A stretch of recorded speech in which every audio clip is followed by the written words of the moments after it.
Hong Kong, en 1999, era una ciudad en rápida transformación en busca de una identidad.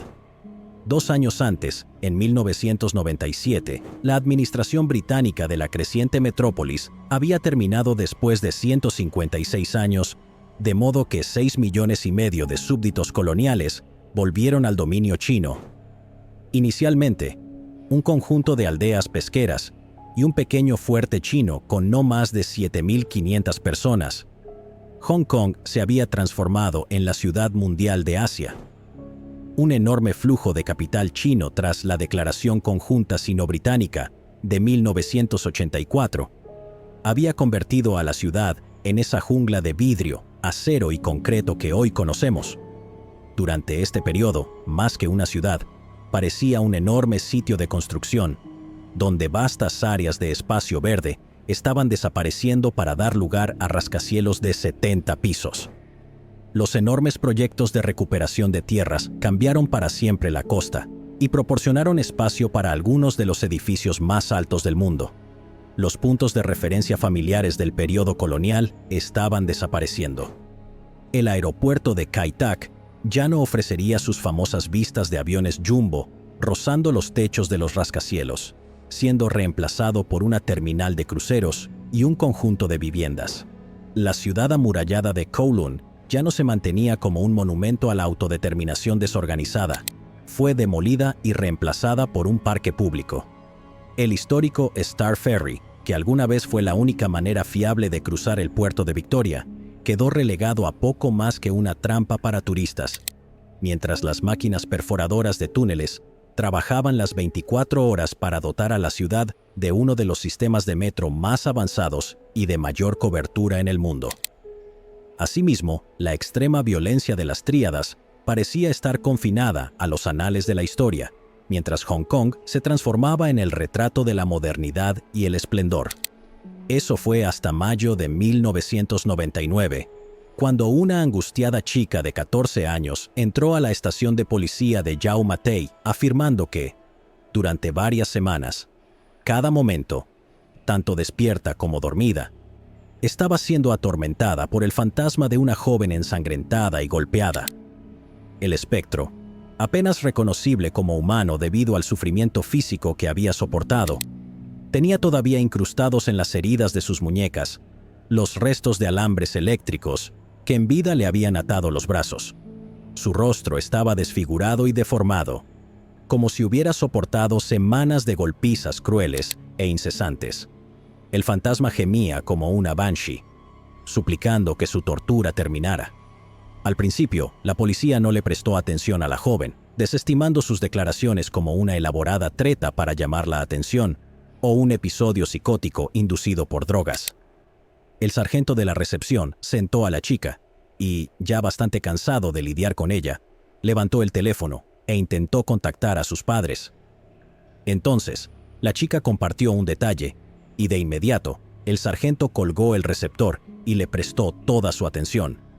Ella la había matado. Durante un interrogatorio más profundo, la joven reveló que su pesadilla no era ninguna fantasía y que en realidad estaba viendo el espíritu de una joven que ella y 3 hombres más habían torturado durante semanas hasta que falleció. La chica se ofreció a llevar a la policía al lugar del crimen, y 2 oficiales corrieron con la chica la corta distancia hasta el 3er piso del número 31 de la calle Granville, Tsim Sha Tsui. Mientras ascendían las escaleras del viejo y deteriorado edificio de departamentos, la chica condujo a los oficiales al interior de un apartamento en particular, y fueron recibidos con una escena más propia de la brutalidad de la ocupación japonesa de medio siglo atrás. La pintura beige, de la que alguna vez fue una propiedad prestigiosa, se estaba despegando, dejando grandes manchas de concreto expuesto. El suelo estaba lleno de los restos colapsados de muebles demasiado grandes y sin valor para ser retirados cuando la propiedad fue abandonada. Andamios de bambú y vigas de 2x4 esparcidas por los alrededores del apartamento. Reliquias de intentos fallidos de renovación. Un colchón sucio y manchado yacía en una esquina de la habitación, flanqueado por múltiples montones de paquetes de condones y agujas desechadas. En la cocina, Una pequeña estufa de gas se encontraba junto a un refrigerador oxidado. La chica, ahora pálida como una hoja de papel, guía a los oficiales hacia el mencionado refrigerador, se desploma hacia adelante en silencio y simplemente lo señala. El oficial que estaba más cerca sigue la dirección de su dedo y lentamente abre la puerta.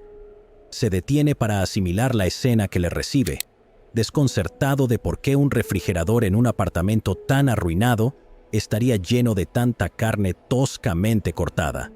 Le tomó solo unos momentos para darse cuenta de la obvia realidad. Cierra de golpe la puerta del refrigerador y corre al pasillo del edificio para vomitar. La chica le informa al otro oficial que lo que estaba empacado en ese refrigerador eran los restos descuartizados de Fan Man-ji. Los ojos del oficial luego se fijan en una muñeca grande de Hello Kitty sirena a su lado. Momentos antes, esa muñeca se había mezclado sin ser notada con el desorden general del apartamento, pero ahora, él nota un cierto tono rojizo en la suciedad que mancha la muñeca, algo parecido a sangre seca.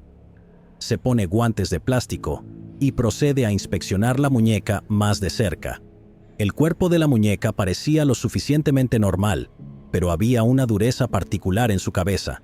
No podía apretarla ni comprimirla. Luego nota una costura tosca en la parte posterior de la cabeza. Descosió la costura y el cráneo de Fan Man-ji, manchado de rojo y gris por su materia cerebral parcialmente hervida y podrida, cayó al suelo.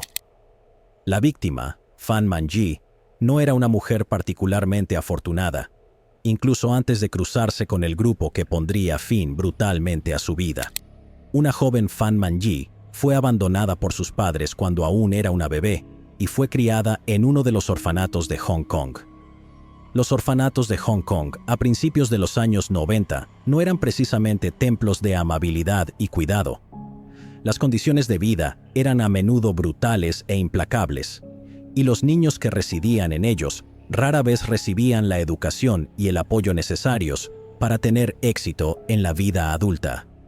Así fue como, a la edad de 16 años, siguiendo este trágicamente común patrón, Man-ji fue expulsada del orfanato, ya que el Estado la consideraba adulta y plenamente capaz de valerse por sí misma, a pesar de que todas las pruebas y el sentido común indicaban lo contrario.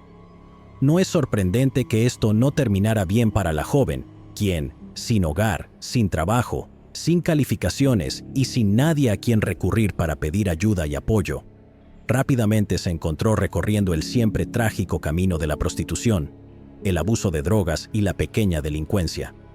En algún momento, durante los 7 años entre su expulsión y su asesinato, tuvo un hijo, pero no se sabe con certeza si fue el resultado de una relación con una pareja o con un cliente. Su hijo tampoco ha dado entrevistas ni ha hablado sobre su infancia. Quizás, si algún día lo hace, podríamos arrojar más luz sobre los primeros años de la vida de Fan Man-ji. A los 23 años, Fan Man-ji trabajaba como prostituta en los distritos más pobres de Kowloon, de los cuales había muchos en 1999. Al leer sobre este caso, a menudo te encontrarás con dos afirmaciones contradictorias. Algunas fuentes la identifican como anfitriona de un club nocturno, mientras que otras la describen como prostituta. Los artículos contemporáneos a los hechos y el informe policial del incidente la identifican como prostituta, mientras que los artículos más recientes en inglés tienden a referirse a ella como anfitriona.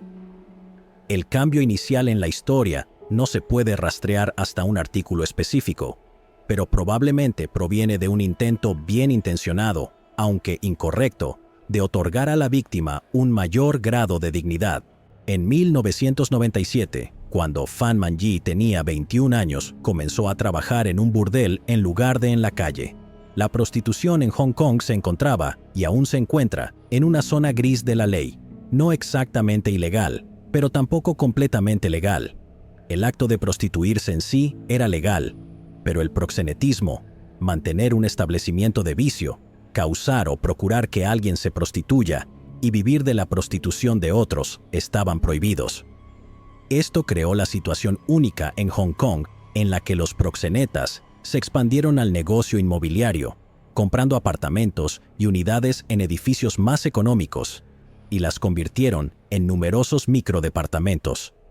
Los propietarios, luego, casualmente, las alquilaban exclusivamente a prostitutas a precios muy por encima del valor de mercado, donde las chicas ejercían su oficio de manera perfectamente legal. Es en este tipo de establecimiento donde la joven de 21 años, Fan Man-ji, se encontraba viviendo y trabajando. La joven creía estar más segura en este tipo de lugar, y estadísticamente lo estaba, pero el propietario y muchos de sus clientes seguían siendo miembros de tríadas, lo que significaba que nunca estaba completamente a salvo. Después de 2 años ejerciendo su oficio en este burdel, Fan Man-ji era, según todos los informes, algo así como una favorita entre la clientela poco respetable del establecimiento. Uno de sus clientes habituales era el hombre de 34 años, Chan Man-lok. Man-lok a menudo solicitaba a Man-ji personalmente. En su interrogatorio policial, entró en detalles bastante explícitos sobre por qué le tenía tanto aprecio, pero, para no complicar la monetización, no profundizaremos demasiado en esos detalles. Lo importante es que a través de esta relación regular, Man-ji llegó a conocer íntimamente la profesión de tríada de Man-lok y los abundantes dividendos que ésta le generaba a su cuenta bancaria. Ustedes, la audiencia, con su inteligencia y sabiduría, probablemente estarían de acuerdo conmigo si afirmara que robar la billetera de un miembro de una tríada no es exactamente la mejor idea para alguien que busca vivir una vida larga y fructífera. Tristemente, Fan Man-ji no era precisamente equilibrada y racional durante este periodo, ya que esas dos facetas de su personalidad habían sido lentamente erosionadas por una vida de dolor, sufrimiento y dependencia a las drogas. Despejada y con una dosis, sin duda admitiría tan fácilmente como tú o yo que tal movimiento sería una idea muy, muy estúpida. Pero una noche en marzo de 1999, con su hijo desesperado por comida y cada célula y fibra de su cuerpo clamando por la próxima dosis, vio una oportunidad y, en el calor del momento, la aprovechó. Después de una sesión con Chang Man-lok, miró al suelo y vio su billetera elegantemente llena sobresaliendo de sus pantalones arrugados. La oportunidad brevemente superó su razón, y, antes de que pudiera detenerse a considerar las ramificaciones de tal acto, miró por encima de su hombro para asegurarse de que él no la estaba mirando. Le arrancó la billetera del bolsillo y la escondió en el desorden de la habitación. Cuando él se puso los pantalones, la realización la golpeó. Todas las demás emociones se evaporaron instantáneamente, reemplazadas solo por el miedo y las oscuras fantasías de lo que le sucedería cuando su cliente sintiera su ahora vacío bolsillo. Para su desdén y alivio, él no se dio cuenta. Simplemente le agradeció como de costumbre y siguió su camino. Ella respiró profundamente de alivio cuando la puerta se cerró detrás de él y se hundió en la cama. Eso fue estúpido, pero estará bien. Pasará un tiempo antes de que se dé cuenta de que le falta y luego simplemente asumirá que lo perdió en el camino a casa, pensó. Chang Man-lok estaba sintiendo sed después de su sesión con Fan Man-ji, así que se dirigió al 7-Eleven más cercano y se tomó una bebida refrescante como cualquiera lo haría. Como cualquiera, entró en pánico cuando no pudo encontrar su billetera y comenzó a retroceder en sus pasos. La había tenido cuando le pagué a Man-ji hace solo media hora, pensó.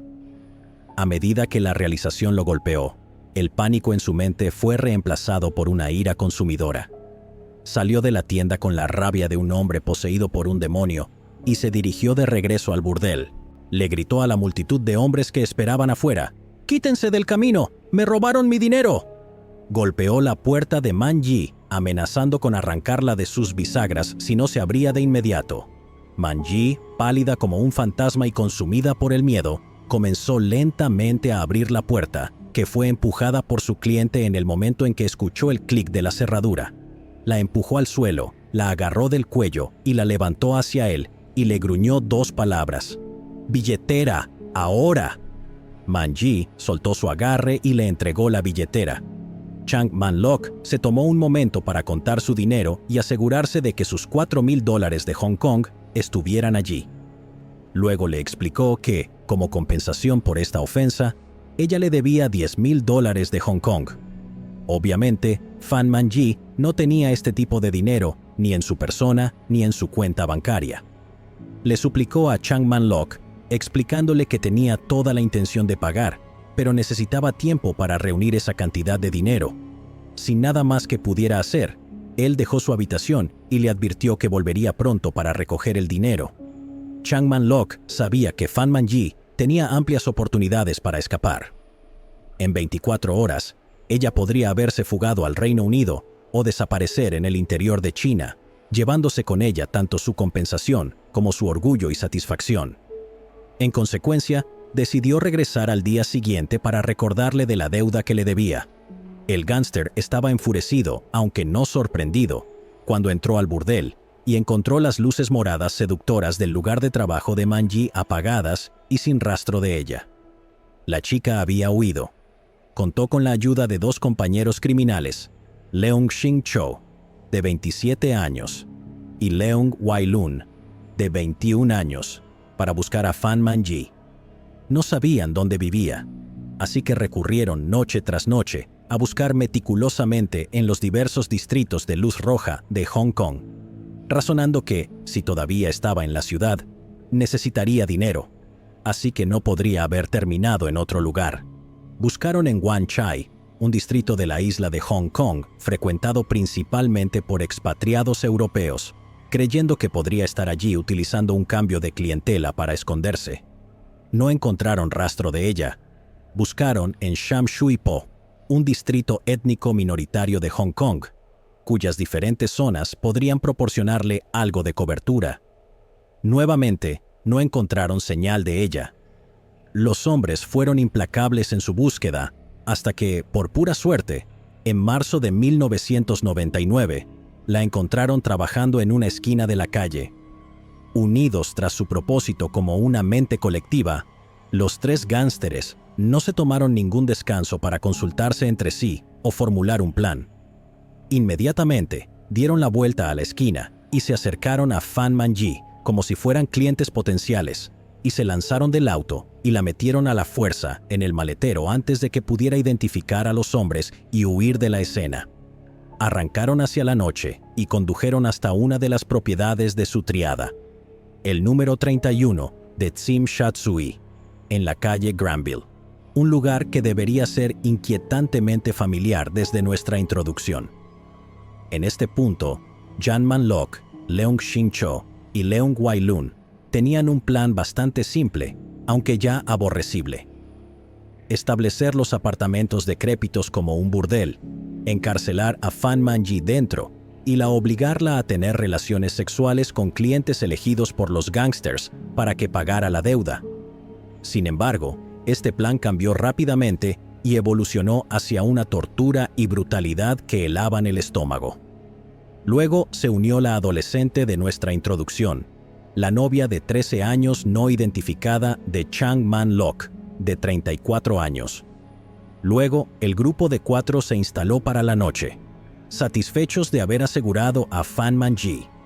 Mientras las bebidas fluían y las drogas se esnifaban, el grupo comenzó a ser dominado por una intención mucho más siniestra hacia la desdichada chica. La ira consumió a los 3 hombres, que comenzaron a reprender y a insultar a su prisionera. Luego la abofetearon. Las bofetadas se convirtieron en puñetazos, que se convirtieron en patadas, que se convirtieron en golpizas con utensilios de cocina, que se convirtieron en golpizas con cañas de bambú y barras de metal.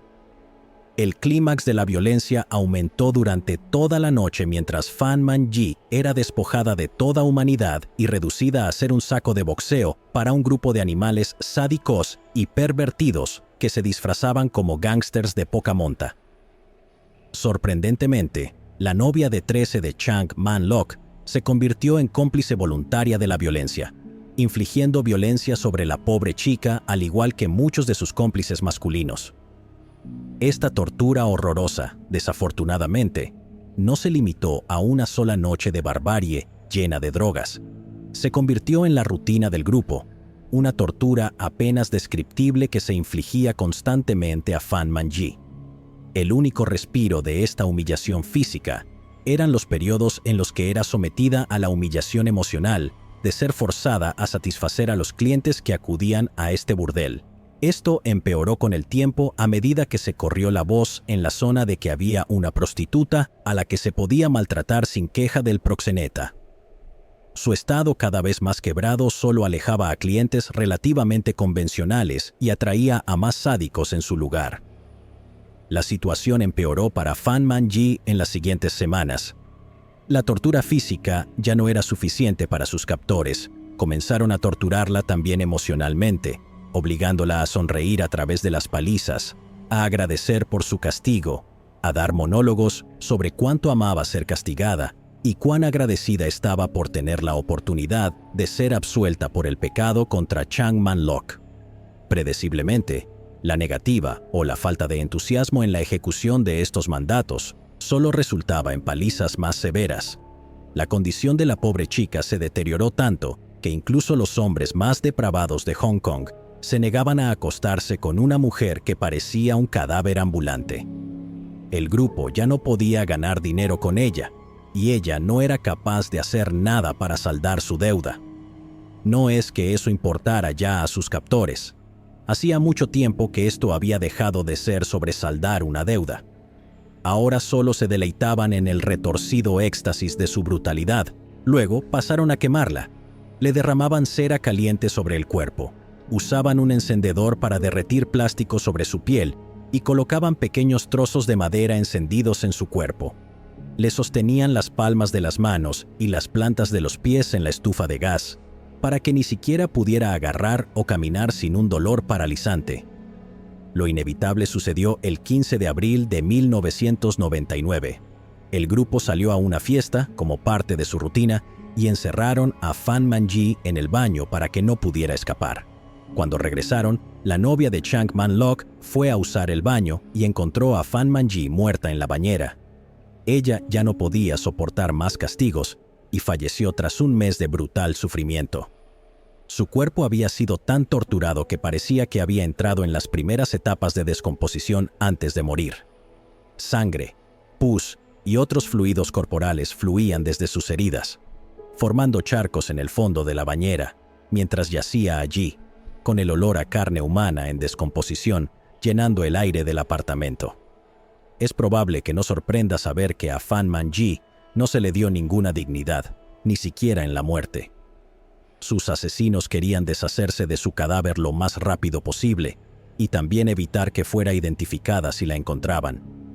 Con este fin, descuartizaron su cuerpo en partes lo suficientemente pequeñas como para caber en una olla de cocina. Hirvieron los restos para que la carne se desprendiera fácilmente de los huesos. Y por si te lo preguntas, sí, usaron la misma olla en la que cocinaban y en las que continuaron cocinando sus comidas. Luego almacenaron los restos en el refrigerador para detener la descomposición y tratar de contener el olor. Como un trofeo perverso, los asesinos cocieron su cráneo hervido dentro de la muñeca de Hello Kitty Sirena, mencionada al inicio de este episodio.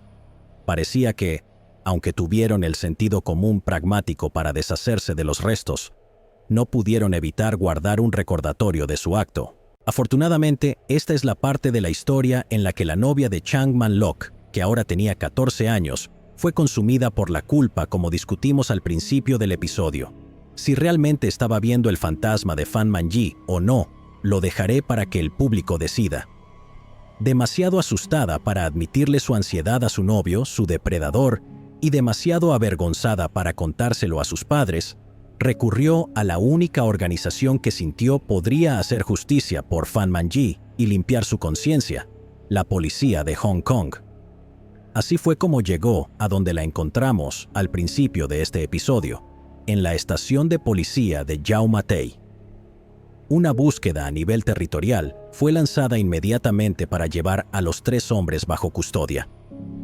Menos de 24 horas después de que la novia de Chang Man-lok entrara en la estación de policía de Yau Ma Tei, Chang Man-lok estaba disfrutando de dim sum en un restaurante al aire libre, a varias cuadras de la escena del asesinato en Tsim Sha Tsui.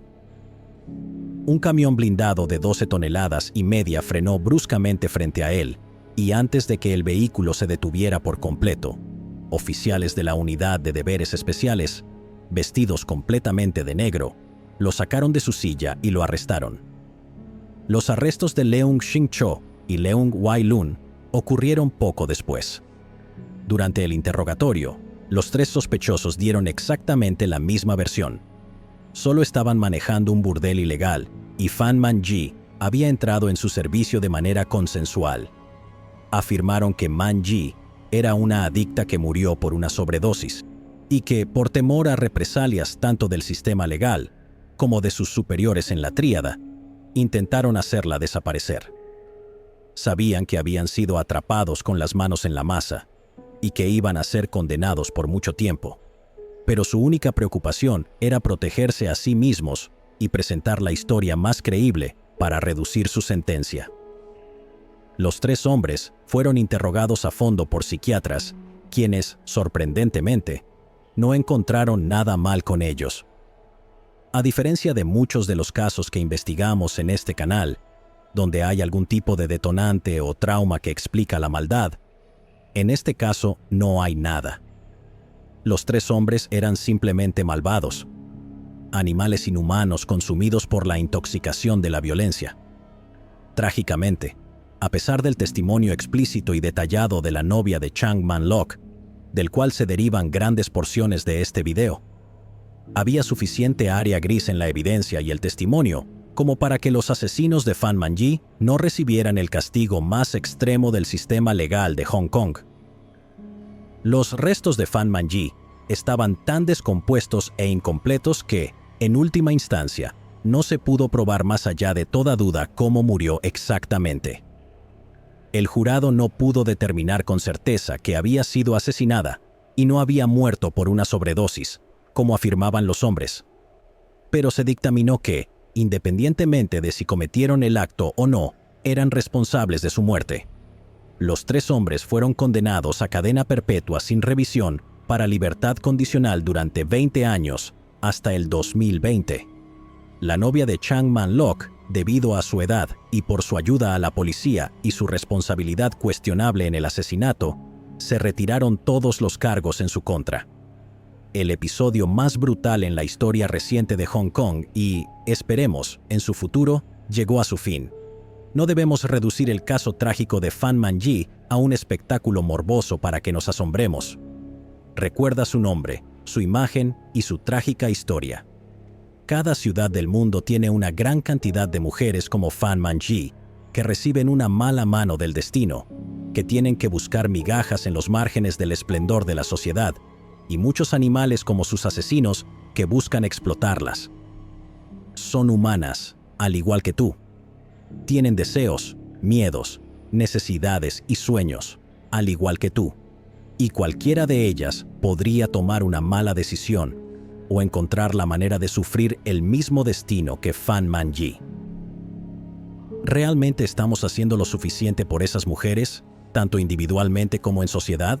Después de concluir este episodio, tomémonos unos minutos para considerar esta pregunta y tal vez extraer algunas enseñanzas positivas de este trágico asunto. Sin duda, esta inmersión en lo macabro nos ha dejado a muchos de nosotros con un sentimiento menos que alegre. Así que enfoquémonos en algunos aspectos positivos.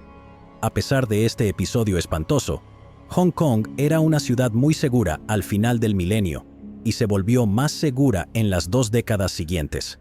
En 1999, hubo 63 homicidios y 91 violaciones para una población de 6.6 millones.